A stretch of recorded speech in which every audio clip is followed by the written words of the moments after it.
All right, this is the car we're working on today. It's a 2000 Cadillac SLS 32 valve Northstar.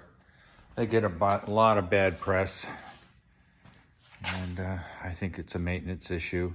Yes, the design of the engine, every single one I've worked on, it's a little different than the next one. Are they easy to maintain? Not so sure they are. Are they impossible to maintain? Not at all. Do they require maintenance? Yes. So here you see the Northstar. This car has 31,000 miles on it. It is 24 years old. It is in excellent condition. One of the projects I'm working on now is that I need to change the brake pad warning. There'll be a video on that probably next week. It turned out to be a rather interesting situation. Brake pads are actually fine. You'll get to see why there's an error message on the dash. But it's a fun car. It's smooth. It's got a lot of power. Oh, and it's so comfortable. The towel over there is so when I get in and out of the car, if I'm dirty at all, I don't muss up the leather, the interior. It is such a nice car. And you don't see many of them. They just don't survive.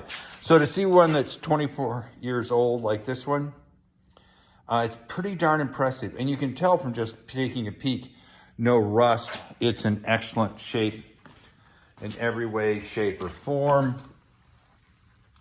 Yeah, it's an incredible car. So it only gets driven for 3 seasons. It's a 3 seasons car.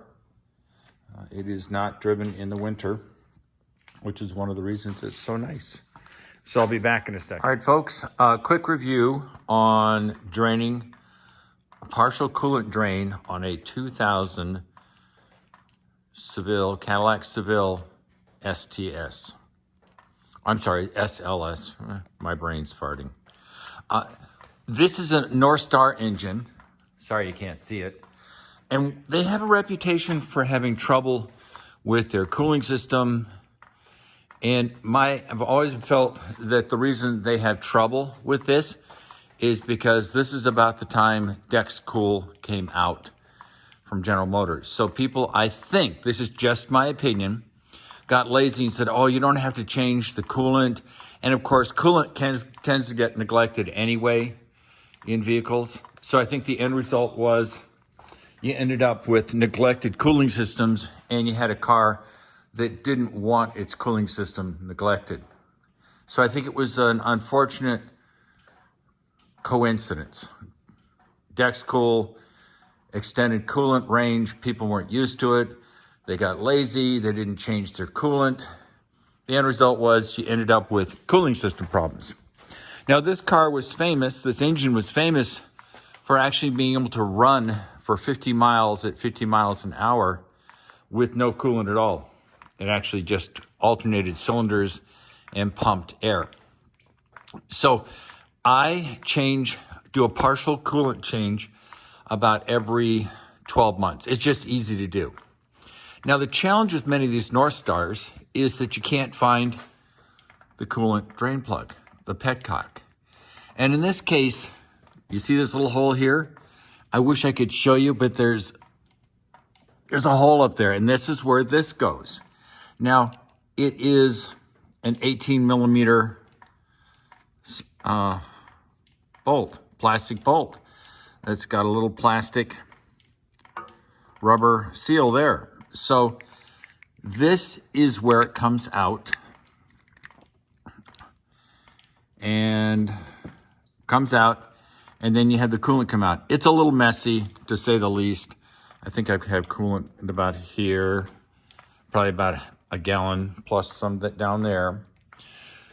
So my philosophy is to always change out a gallon or two, partial flush, partial drain with renewed coolant.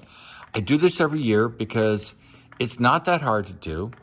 And if you do that, you're rejuvenating, you're refreshing all of the products inside coolant that keep corrosion down, which is one of the reasons these cars don't do well. I have the filler cap off the reservoir for the coolant. And I'm not gonna, so this came out of here, pulled it all the way out, coolant came out, filled out the bucket, spilled over here because of all this plastic panel. I could have taken it off. Why bother? I collected most of it with the bucket and some towels. So that's what I'm gonna do. And then I'm going to put in the universal coolant. It's already pre-mixed, it's 50-50. You can see how it's labeled, so I don't have any confusion. And I will use my wonderful little coolant tool, which everybody should have if they have a lot of cars like I do. So that's the bottom line. Just do it every year. It's not that big of a deal. If you're changing the oil, change a gallon or two of coolant. Keep it fresh, keep it going. So you don't have the corrosion in the cooling system, which is what causes the overheating in these cars. So I'd take you outside, except it's like 50 degrees, it's windy, it's cold, it's raining. It's middle of April in the Midwest. So I love you all. Peace out.